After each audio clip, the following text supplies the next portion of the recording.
Hi, my name is Nivedhya and I'm going to be reciting the speech. If you don't know how to fix it, please stop breaking it by Severn Suzuki. Is everyone ready?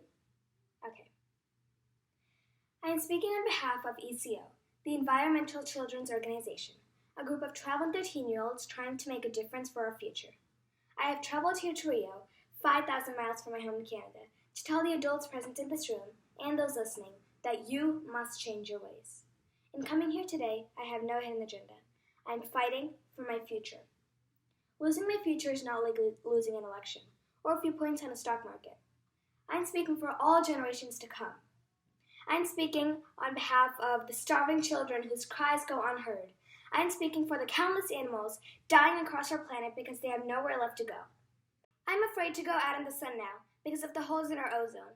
I'm afraid to breathe the air because I don't know what chemicals are in it. I used to go fishing in Vancouver, my home, with my dad, until just a few years ago when we found a fish full of cancers. And now I hear of plants and animals going extinct every day, vanishing forever. In my life, I have dreamt of seeing wild herds of animals, jungles and rainforests full of birds and butterflies. But now I wonder if they will even exist for my children to see. Did you have to worry of these things when you were my age? All of this is happening before our eyes, and yet we act as if we have all the time we want and all the solutions. I'm only a child, and I do not have all the solutions. But I want you to realize neither do you. You don't know how to fix the holes in our ozone layer. You don't know how to bring a salmon back up a dead stream. You don't know how to bring back an animal now extinct. And you can't bring back the forest where there's now a desert. If you don't know how to fix it, please stop breaking it. Here you may be delegates of governments, business people, organizers, reporters, or politicians. But really, you're mothers, fathers, sisters, brothers, aunts, uncles, and you are all someone's child. I'm only a child, yet I know that we are all part of a family, 5 billion strong. In fact, 30 million species strong. And borders and governments will never change that. I'm only a child, yet I know we are all in this together and that we should act as one single world towards one single goal. In my anger, I am not blind. And in my fear, I am not afraid of telling the world how I feel.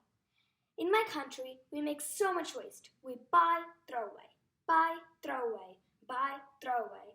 And yet, northern countries will not share with the needy. Even when we have more than enough, we are afraid to share.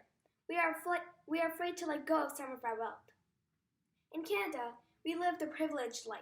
We have plenty of food, water, and shelter. We have watches, bicycles, computers, television sets. The list could go on for 2 days. 2 days ago, here in Brazil, we were shocked when we spent some time with children living on the streets. This is what one child told us. I wish I was rich, and if I were, I would give all the street children food, clothes, medicines, shelter, and love and affection. If a child on the street who has nothing is willing to share, why are we, who have everything, still so greedy? I can't stop thinking that these children are my own age, that it makes a tremendous difference where you are born, and that I could be one of those children living in the favelas of Rio. I could be a starving child in Somalia, or a victim of war in the Middle East, or a beggar in India. I'm only a child, yet I know if all the money spent on war was spent on finding environmental answers and ending poverty and in finding treaties, what a wonderful place this earth would be. At school, even in kindergarten, you teach us how to behave in the world, to respect others, to clean up our mess, to not hurt other creatures, to share, not to be greedy. Then why do you go out and do these things you tell us not to do?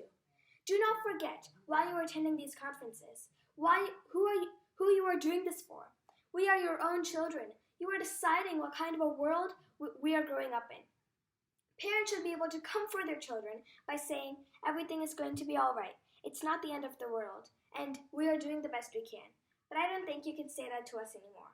Are we even on your list of priorities? My dad always says, you are what you do, not what you say. Well, what you do makes me cry at night.